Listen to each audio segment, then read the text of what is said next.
मित्र नमस्कार. जवळपास रात्रीचे 12-12:30 झालेत आणि आत्तापर्यंत थोडासा पुस्तक वाचत बसत होतो. आता थोडासा बोर झालो आणि आता मस्त झोप घ्यायची.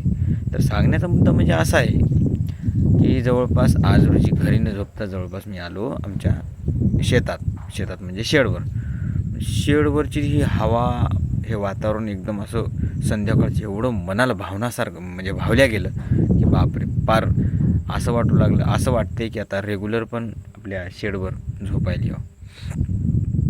शेडवर काडी कचरा नाही, काय नाही तुम्ही बघू शकता, एकदम निर्मळ चिरमळ हे आतमध्ये शेड आहे. आणि इथं आपले बाज आता पुस्तक आणलं होतं ते आता आतमध्ये ठेवून दिलं निवांत. पण आज रोजी गेलो होतो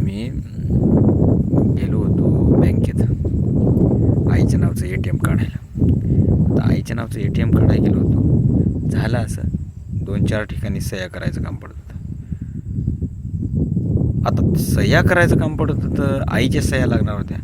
आईनं जवळपास अर्धा तास लावल्या. 4 ते 5 ठिकाणी सह्या असतील कदाचित. अर्धा तास तरी किमान लावला असेल. आरामशीर नावली. आईला म्हणता, आई तू इतकी कशी धीमयस हो, इतकी कशी म्हणजे लहान लेकरासारखी 1-2 लिहिल्यासारखी तू सही करायला लागली, जरा जोरात कर ना. अरे बाप्पा म्हणे, जेवढं आलंय, जेवढं समजलंय आणि जेवढं आपल्या याच्यात आहे तेवढंच मी सध्या करू शकते. इतरत्र काय येणार आहे ना. आता कुठं अक्षर सुधारवायला जायचं आणि कुठं लिहिता येणार आहे म्हणे, कारण डोळ्याला चष्मा, लवकर काय लिहिले हे दिसतही नाही. म्हणजे जसं वय नव्हतं जास्त, पण समजा थोडाफार फरक तर पडणारच होता. आईनं त्या बँकेत मला एक अशी लाखाची मोठी म्हणजे गर्व वाटेल स्वतःवर, अभिमान वाटेल स्वतःला, अशी गोष्ट आई बोलली. बोलता बोलून गेली बिचारी.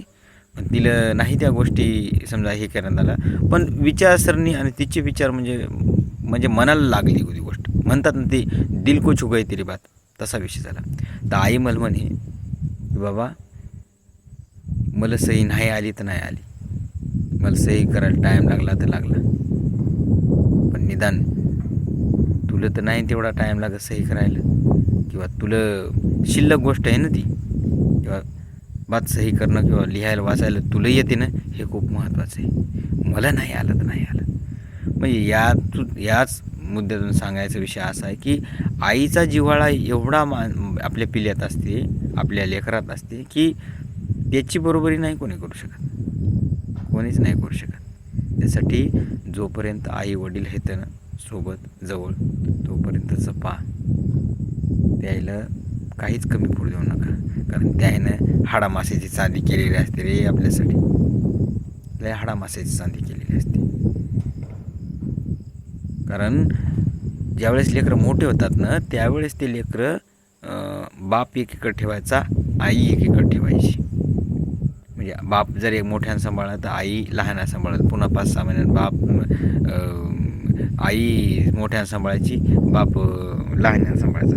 मग अशात काय होते, त्याच्या दोघातलं जे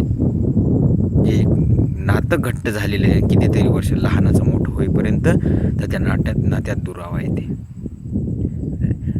त्याच टायमात हे दोघं जण सोबत पाहिजेत असतात. आयुष्याचा शेवट कुठं ठेव त्याच्या सोबत असला पाहिजेत. द्यायला काहीच नाही लागत, फक्त 2 शब्द प्रेमाचे आणि बस, बाकी काहीच नाही लागत. काही चुकलं असेल तर पदरात घ्या आपला घरातला मेंबर म्हणून.